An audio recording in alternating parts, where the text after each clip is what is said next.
안녕하세요. 투자하는 아재입니다. 오늘은 당신의 가치 투자는 안전합니까? 라는 주제로 이야기하도록 하겠습니다. 이 영상은 저의 투자하는 아재 티스토리 블로그의 글을 바탕으로 만들었습니다.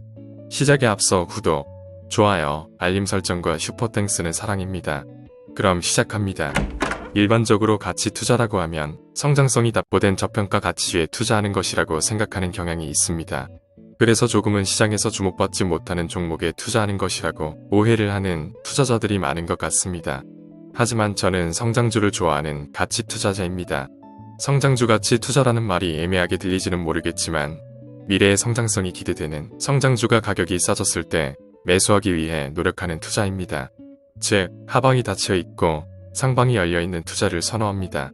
물론 배당은 저의 종목 선택에 있어 안전마진으로 중요한 요소입니다. 여기서 가치 평가를 하는 데 있어 우리가 생각해봐야 하는 세 가지 요소에 대해 이야기하겠습니다.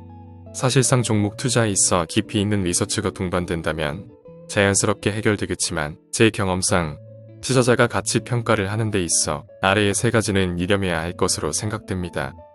1. 밸류 트랩. 서두에서 이야기했다시피 저 PER, 저 PBR 등에 집착하는 투자자들에게 자주 일어날 수 있는 현상입니다. 이익 대비 저평가된 저 PER 종목과 자산 대비 저평가되어 있는 저 PBR 종목들을 투자하는데 주가의 흐름이 장기간 지지부진하다면 우리는 밸류 트랩에 덫에 걸렸는지를 확인해 볼 필요가 있습니다.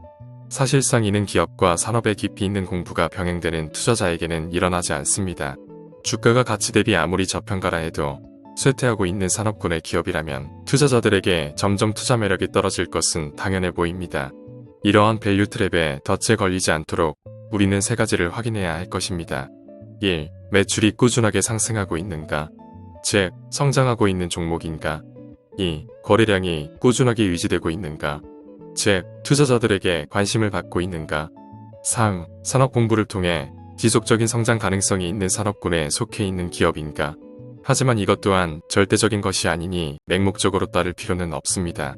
다만 가치 투자자들이 밸류 트랩에 걸리지 않도록 도움을 주는 정도로 생각하시면 되겠습니다. 시장의 흐름을 변화시키는 수배에서 수십 배의 업셋을 일으키는 템비고 종목들은 시장 투자자들이 예측하지 못한 종목에서 나오기 때문입니다. 그렇기에 최근 PSR과 P, G 등의 가치평가 요소가 주목받고 있는 것입니다. 2. 멀티플이 높은 종목은 무조건 나쁠까? 과연 과거 미국의 테슬라, 한국의 네이버, 카카오, 셀트리온과 현재 매우 뜨거운 2차전 지주들은 고평가일까? 이를 해결해줄 가치지표는 P, G입니다. 이는 개개인이 미래의 이익 성장률을 어떻게 변화될지에 대한 예상치에 따라 달라질 수 있으니 각자 같이 평가해 보길 바랍니다. 위의 경우 기업의 성장이 가파르고 투자자들의 환호 속에 버블이 끼기도 쉽습니다. 과거 시장을 뜨겁게 했던 종목들이 지금은 차갑게 식어 있는 것을 보면 알 수 있을 것입니다.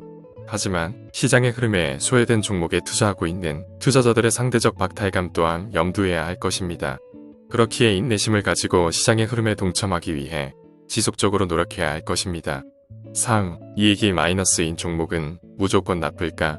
위를 확인하기 위해선 재무제표 분석이 바탕이 되어야 합니다. 투자자는 이 기업의 영업이익이나 순이익이 왜 마이너스가 되었는지 확인할 필요성이 있습니다. 대표적으로 제조업 중심의 대한민국의 경우 더 많은 매출과 영업이익을 일으키기 위한 갭화나 캐펙스의 증설로 인한 일시적인 마이너스라면 오히려 호재일 수 있습니다. 저는 몇 년 전 LNF에 투자하여 좋은 결과를 낸 경험이 있습니다. 당시 LNF는 공장과 설비 증설로 영업이익은 적자였습니다. 이를 IR 담당자를 통해 확인하여 성공적인 투자로 귀결될 수 있었습니다.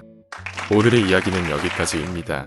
주식에 있어 이것은 옳고 저것은 무조건 틀리다는 이분적 법인 사고는 투자자의 성장을 저해하는 것이라고 생각됩니다. 과거 저의 영상에서 논한 바 있지만 상대적인 가치평가 요소인 멀티플을 이용하는 가치평가와 절대적인 가치평가 방법인 DCF가 적절하게 조합된다면 이상적이지 않을까 생각됩니다. 투자자로서 이 영상과 함께하는 여러분과 저와의 성장을 기대합니다. 여러분의 성투를 기원합니다. 구독과 좋아요, 알림 설정, 슈퍼땡스는 사랑입니다. 감사합니다.